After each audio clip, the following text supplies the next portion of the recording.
Hey, ladies and gentlemen, welcome to the Sunday edition of StudentLoanJustice.org. My name is Alan Collins. I'm the founder of Student Loan Justice. We are the oldest, first, the largest, and really pretty much the only true grassroots group fighting only absolutely for student loan justice. If you're new to the group, welcome. Please spread the word about this group if you would. We're a little more important than we may appear to be. So we're fighting for two things, the return of bankruptcy protections to student loans and the cancellation of all federally owned student loans by executive order. That second thing started with this group, in case you didn't know. We started the petition in March 2020 calling on the president to cancel all federally owned student loans by executive order. And this was well before anybody was talking publicly about canceling student loans by executive order. So we're thrilled to be sitting here today with a sitting president having announced a student loan cancellation by executive order. That's all started here. And to everybody out there who is an old hand on this group, all the veterans out there, I salute you. We made all that happen. However, Biden's student loan cancellation is crap, ladies and gentlemen. It's quite frankly, it's a trick. And I will only say, and particularly if you're new to the group, this thing all comes down to bankruptcy, guys. It just does. Bankruptcy is an unpleasant thing to do. Nobody wants to file, but the absence of the leverage of bankruptcy from the citizen's back pocket is what has caused the lending system to explode to catastrophic proportions. So whether you would ever or never file for bankruptcy, it remains the most important thing. Unless and until we get the leverage of bankruptcy back, the loan cancellations we're going to see are like the nonsense that we've already seen. Up to $10,000, up to $20,000. That's nonsense, guys. The entire lending system is failed. It's unconstitutional and it's failed. All of the loans have to be canceled.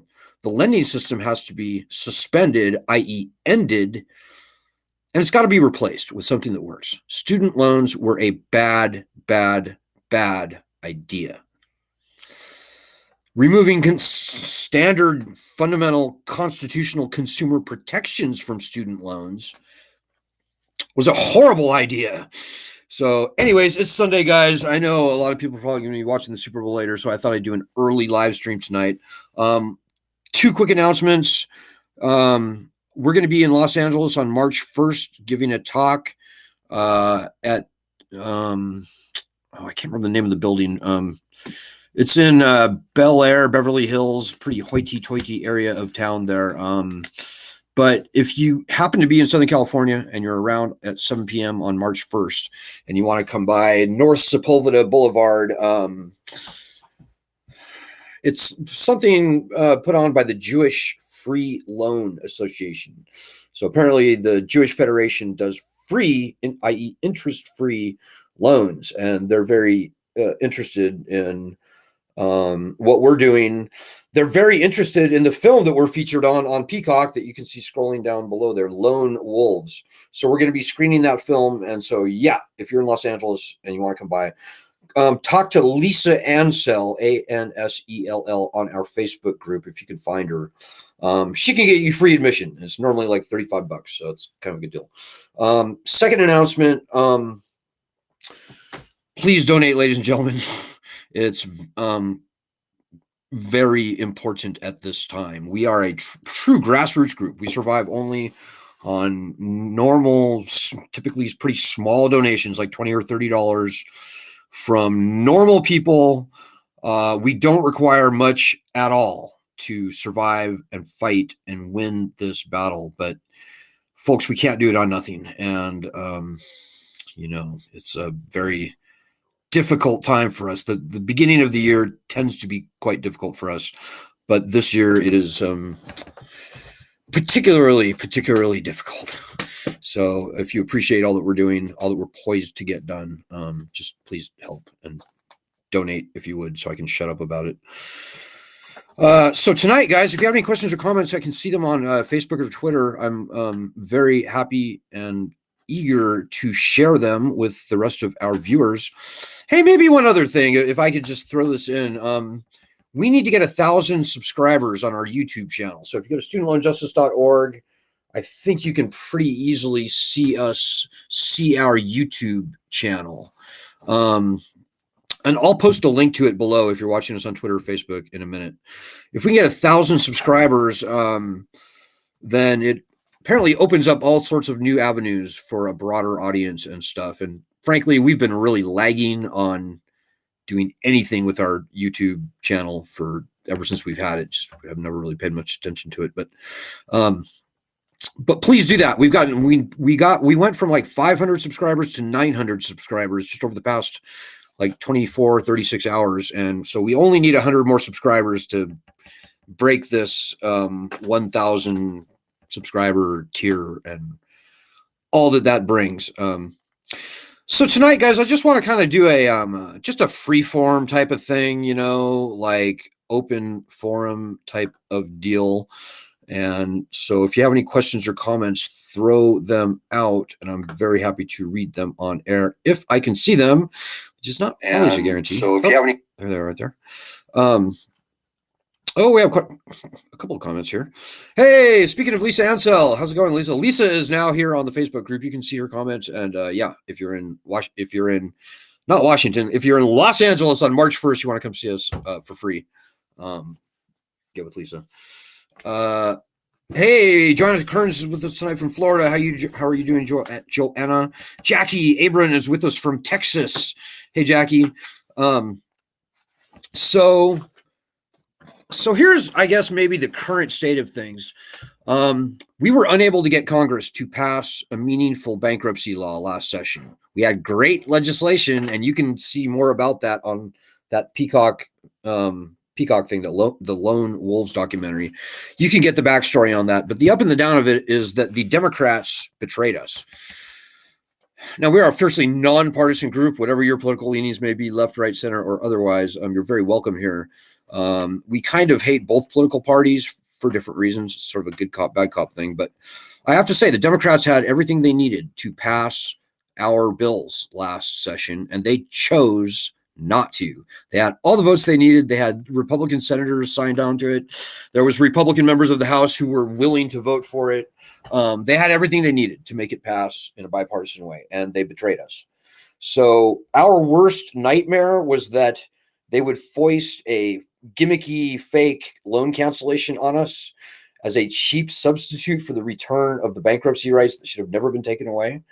And lo and behold, ladies and gentlemen, unfortunately, it looks like that has come true. So they completely, Congress, more to the point, the Democrats betrayed us last year in a really vicious way. And I'm still stinging about that. Only when we get the leverage of bankruptcy returned, whether you would ever or never file, only when we have that leverage back on our side can we expect anything meaningful to come from the Biden administration or any other administration for that matter. So we continue to push for the return of bankruptcy rights. And for the life of me, I can't figure out why the other student loan activist groups or whatever they call themselves, I don't understand why they were quiet as crickets last year, past 2 years, while we fought so hard for these bills and came so close to getting them passed. I can't speak for the other groups. Let them speak for themselves. One of those groups is straight up corrupted, I happen to know. But whatever. We've been doing this for 18 years, guys. And I hope that the gravity of the truth as it comes from me sort of sits with you. You know, we don't play games on this group, guys. All we're trying to do is solve the problem. All we're trying to do is get all the loans that can be gone, and get bankruptcy protections returned to all student loans, including those that cannot be canceled by executive order. Everything we do is towards that end. So, so we know the path. We've seen all the tricks and the traps and all the little stupid machinations and manipulations that the swamp in Washington, D.C. plays. We're wiser than that now, ladies and gentlemen. And so believe you me, this group is a little more important than you might think. And I hope that you'll tell everybody you know about it, particularly everybody with student loans. So the big numbers are this: 38 out of the 43 million federal student loan borrowers were never going to be able to repay their loans even before the pandemic. That's true. So 85% of all student loan borrowers, federal student loan borrowers, were underwater before the pandemic. So about 60% were not paying at all. And another 25% were paying and paying and paying, but their loan balance was going up. Hey, so, okay, I'm sorry. I'm looking for your comments. Hey, Lisa. Lisa says, I believe the reason they are doing this is that they feel that the Supreme Court will likely shoot down this garbage of a cancellation plan. Of course, they relied on the wrong legislation by design, and that they are setting us props. They are setting up props to attempt to save face for the 2024 run. Sorry, I wasn't able to read that clearly, Lisa, but yes, Lisa, I think you're onto something.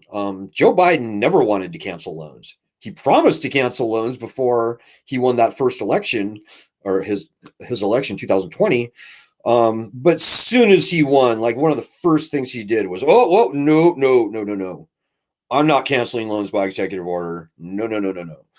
And it was only, 2 years later, with much effort from many people on this group, and I applaud you all, that we finally got Biden to come around and actually do any kind of a loan cancellation. But I'm telling you guys, Joe Biden is part of the problem. He deserves a ton of credit for removing bankruptcy protections from student loans going back to 1977 as a junior senator. And the swamp, the Department of Education, that whole crowd, they do not want to cancel loans. They have never wanted to cancel loans. They do not now want to cancel loans. And volumes upon volumes upon volumes of just mountains of evidence that we've collected over the years show that they do not want to cancel loans. So I think you're right, Lisa. I think the Supreme Court case may as well be the Department of Education suing itself.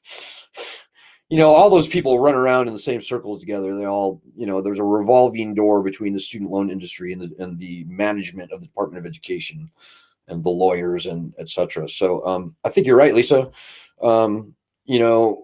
They don't want to cancel loans, and they can make that Supreme Court case go any way they want. And honestly, I would guess that the White House and the Department of Education, the other people, the student loan swamp, in other words, they will signal to the Supreme Court what they want to happen.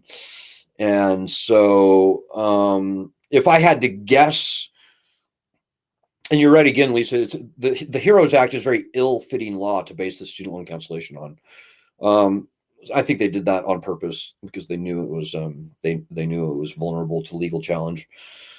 So if I had to guess, if I had to pick win or lose, I'd say the White House probably will lose the case. You never know with the Supreme Court, but whichever way that court case goes, guys, it's really not that big of a deal. The Higher Education Act, 20 U.S. Code 1082 A parentheses 6 gives the secretary full, broad, unrestricted authority to cancel federally owned student loans.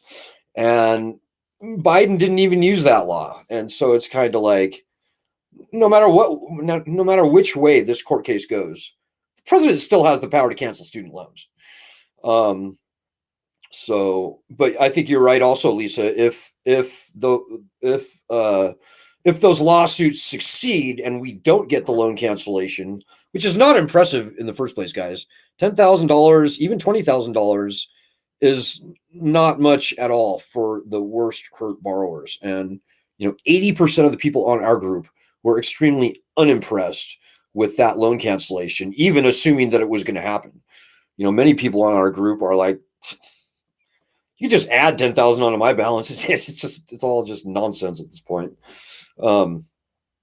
So Lisa says, and that's why we're not really too concerned with those court cases one way or the other, guys. I mean, really. And think about it this way. Even if we win, the borrowers win that court case, okay, so $10,000 gets knocked off for everyone. That doesn't even make a dent for most student loan borrowers. There will be a large number of people who that extinguishes their debt, like 19 million people, and good for them. But people who owe $10,000 or less on their student loans, they don't really need the relief. It's the people like, I don't know, Vanjie, for example. Vanjie borrowed $26,000. Vanjie has repaid $100,000 nearly. Vanjie still owes $132,000. $132,000 should be knocked off of Vanjie's loans. And it goes on and on like that. And remember also, guys, if we the borrowers win the Supreme Court case, what's going to happen? They're going to cancel loans, and then we're done. Then every time we demand anything, return of bankruptcy, anything, they're going to say, you got your student loan cancellation, you be happy. And they will drop us and they will ignore us for months, years, maybe even decades, guys. I'm not kidding you. So anyways, these court cases are just nonsense. Whichever way they go. So, hey, Lisa says, hey, Alan, how about talking a bit about Reagan's role in creating the student debt crisis? Well, that's a really interesting question I don't get very often. Oh, and also let me just tag you in your last question as well, or your last comment. So Lisa also says, Biden will need to show some action to the NAACP and to the massive millennial and Gen Z voting bloc that came out en masse due to the prospect of cancellation. Yes, the student loan issue put Joe Biden into office. He owes us. And this $10,000, $20,000 nonsense is nothing. It's not it. And so, but you're right. And it's not just Gen Z. It's like literally 43 million student loan borrowers, federal, 38 million distressed student loan borrowers that cover every demographic you can possibly imagine. Most of them are over the age of 35, by the way, not under. In fact, there's more people over 50 than under 25 with student loan debt today. And on average, the over 50 crowd owes far, far more, despite having borrowed far, far less. So think about that. But yeah, Biden owes us.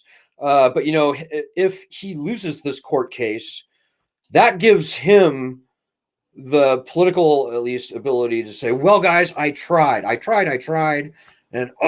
those Republicans, I think that's what Biden wants, quite frankly. I think that's the game going on here, guys. But yes, Ronald Reagan, a lot of people love to bash on Ronald Reagan for being an instrumental part of the student loan crisis.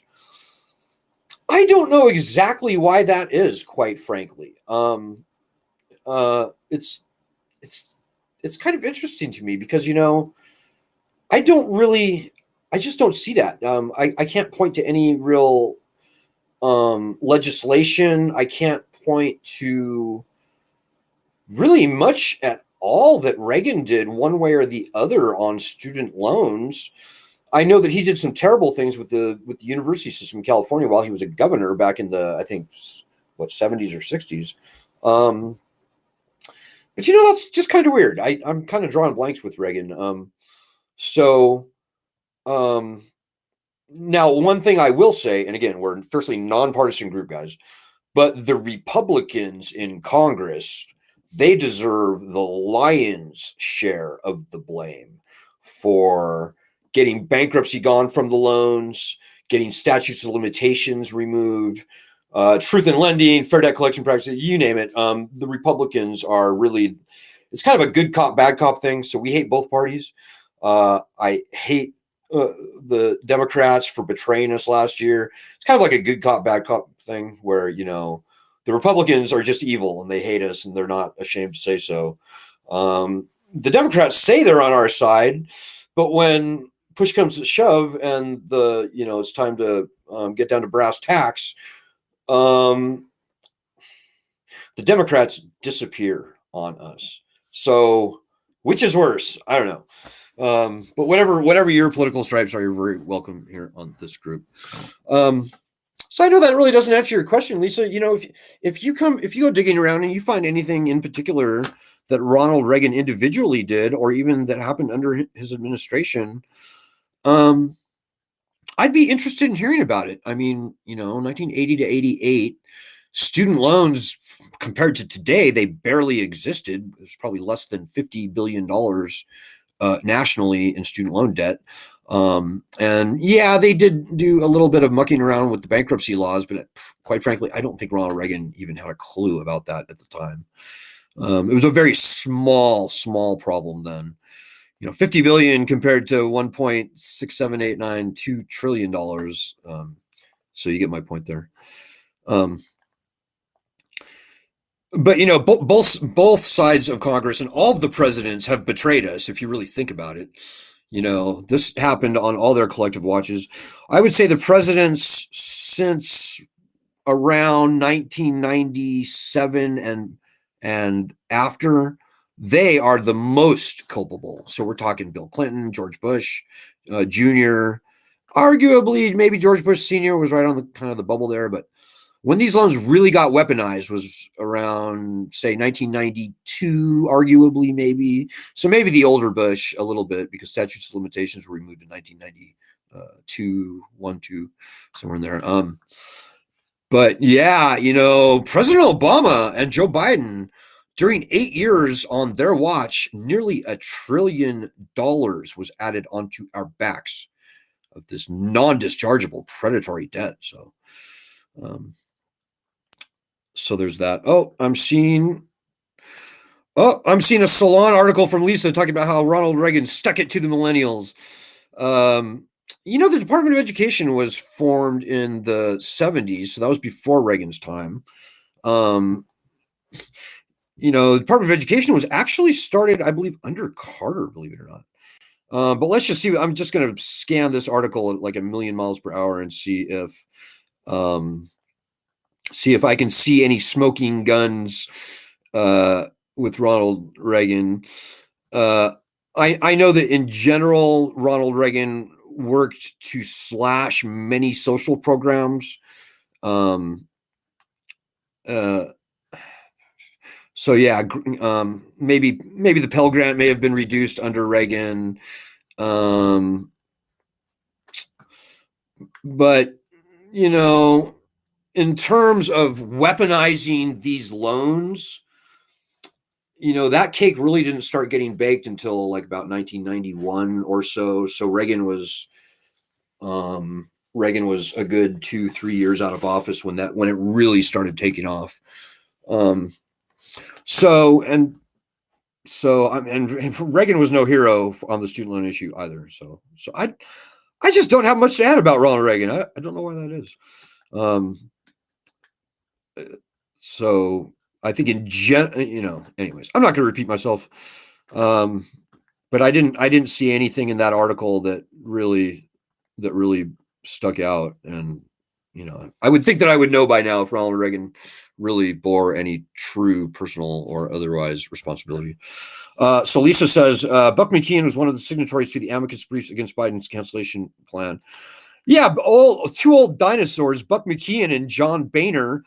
they jointly published an amicus brief in favor of the plaintiffs on that Supreme Court case. And those guys are just two rat bastards, man. John Boehner got his daughter a job for a soon-to-be subsidiary of Sally Mae over a game of golf, like probably with Al Lord, I'm guessing. Buck McKeon, honestly, I think Buck McKeon deserves much or more credit than most elected officials. Maybe Senator Jeffers from Maine, from Vermont, maybe. But Buck McKeon is at the top of the list of bad guys. Him and Boehner still have offices in Washington, D.C. They are now lobbyists. And yep, who should we see but those two swamp creatures come out of the cave just to file this amicus brief. They're both scary these days, says Alan Bodenheimer. Anybody who serves for decades in Congress and then leaves Congress, but stays in Washington, D.C. and becomes a lobbyist, that's very scary. It's like, did they see more power being out of Congress? Like, what is going on there? Arguably, I would have to give Bill Clinton even more credit for the student loan thing than Ronald Reagan. Bill Clinton signed the Higher Education Act, the amendments to the Higher Education Act in 1998. Bill Clinton, he gets a lot of money from the for-profit colleges as well. So okay, folks, I think I'm going to wrap it up here, but let me just say, we're going to be hitting it very hard this week. This is kind of the opening moves on this, on the chessboard for this congressional session. And so it is very important that we reach out and touch some key members of Congress. So we're going to be rolling out daily actions. I don't think we're going to do daily actions all week this week, but I think we will certainly do them like Monday, Wednesday, Friday. And you can help with that. And we need you to. So again, if you're new to the group, probably the best thing you can do right now is go to our website, studentloanjustice.org. Follow us on Twitter. Subscribe to our YouTube channel. I should have said that first. Join our Facebook group and join your local state chapter. We have those for every state in the union, and we'll be as the opening moves and the dust settles with the new Congress and things become more things present themselves for our observation. It'll become more and more clear over the next month, sort of what direction we need to go. But certainly, remember this, guys. Last congressional session, we were this close to victory. And the fucking Democrats betrayed us. But, we did not nearly enough people on this group fought. On any given day, I'd say less than a few hundred people were doing anything. And even still, we came very close, but we did not come close enough. And close only counts in close dancing and like hand grenades and stuff, right? So you need to turn over a new leaf if you didn't help us fight last year. And that's just a fact. We can't pull your weight for you. This is not a spectator group. We're not here for your entertainment. Lisa and Jackie and Joanna and others, they can't pull your weight for you. You got to pull your own weight on this block. You got to put your own time in. Hey, Alan Bodenheimer's with us tonight. Hey, Alan. So okay, guys, that's about all I had to say. Again, the last thing I will say is just please donate if you would. It's very critical at this time. And I wouldn't say that if that wasn't true. Our very existence hangs in the balance of whether we can raise relatively nominal amounts of money, like a few $1,000s a month, to even operate at all and not disappear. So if you appreciate this group, just please donate so I can shut up about it. And I will be back tomorrow night. I would also, one very last thing is if you could check out our Medium, platform, you can see that we just rolled out very important news about how the federal government has been profiting on defaulted student loans for many years, and how today federal student loans are far more profitable to the federal government than they have ever been before. Very important that we get that news out there. So if you could forward that to a news organization and a few reporters that you like, that'd be very helpful. So, okay, guys, that's it. I'll be back tomorrow, but hang in there. Go whatever team you want to win the Super Bowl. I don't. It's just stupid. But I'll see you tomorrow. Good night. Good luck. Godspeed. And God bless everyone.